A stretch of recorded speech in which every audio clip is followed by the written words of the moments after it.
बहुत समय पहले की बात है। एक घने जंगल में एक बहुत ही आलसी और लालची कौवा रहता था। उसका नाम कालू था। कालू इतना आलसी था कि वो खुद मेहनत करके खाना जुटाने की बजाय दूसरे जानवरों का खाना चुराने की ताक में रहता था।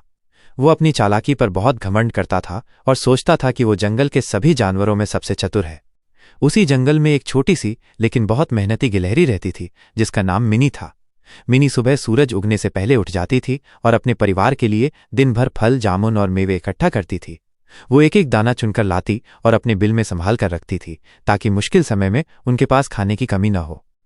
एक गर्म दोपहर मिनी ने बड़े चाव से कुछ रसीले जामुन इकट्ठा किए और उन्हें अपने बिल के पास एक पत्थर पर सुखाने के लिए रखा। कालू कौवा एक ऊंचे पेड़ पर बैठा ये सब देख रहा था।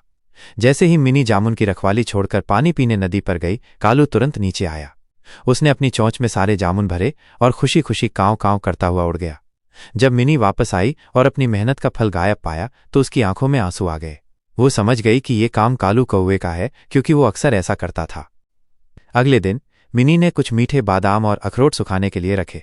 कालू कौवे ने फिर वही किया। वो मिनी के हटते ही आया और सारे मेवे लेकर उड़ गया। इस बार मिनी बहुत नाराज हुई। उसने मन में ठान लिया कि वो इस आलसी कौवे को एक ऐसा सबक सिखाएगी जिसे वो जिंदगी भर नहीं भूलेगा। मिनी ने अपनी योजना पर काम करना शुरू किया। वो जंगल में गई और बहुत सारी लाल मिर्चें इकट्ठा कीं। फिर उसने कुछ स्वादिष्ट जामुन और मेवे लिए। उसने दोनों को एक ही जगह मिला दिया और एक बड़े पत्ते पर रखकर अपने बिल के बाहर रख दिया। फिर वो पास के एक पेड़ पर चढ़कर छिप गई ताकि वो सब कुछ देख सके। थोड़ी देर बाद लालची कालू कौवा फिर से वहां आया। उसकी आंखें चमक उठीं जब उसने जामुन और मेवे का ढेर देखा। उसे लगा कि मिनी फिर से खाना भूल गई है। वो खुशी खुशी नीचे उतरा और उसने बिना सोचे समझे अपनी चोंच में सारे जामुन और मिर्चें एक साथ भर लीं। जैसे ही मिर्चें कालू के गले से नीचे उतरीं, उसकी जीभ में भयानक जलन होने लगी। उसका पूरा मुंह जलने लगा और उसकी आंखों से आंसू बहने लगे।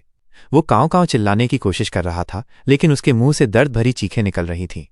वो अपनी चोंच खोलकर बार बार जमीन पर रगड़ता और अपने पंख फड़फड़ाता हुआ पानी की तलाश में बेतहाशा दौड़ने लगा। कालू की ये हालत देखकर मिनी पेड़ से नीचे उतरी और धीरे से बोली, क्यों कालू भाई, कैसा लगा मेरा आज का खाना? तुम्हारे लिए मैंने जामुन और मेवे के साथ एक खास तोहफा भी मिलाया था। अब समझ आया कि मेहनत का फल मीठा होता है और चोरी का फल कड़वा। तुमने मेरी मेहनत की चोरी की तो मैंने तुम्हें उसका स्वाद चखा दिया। कालू कौवे को अपनी गलती का एहसास हुआ।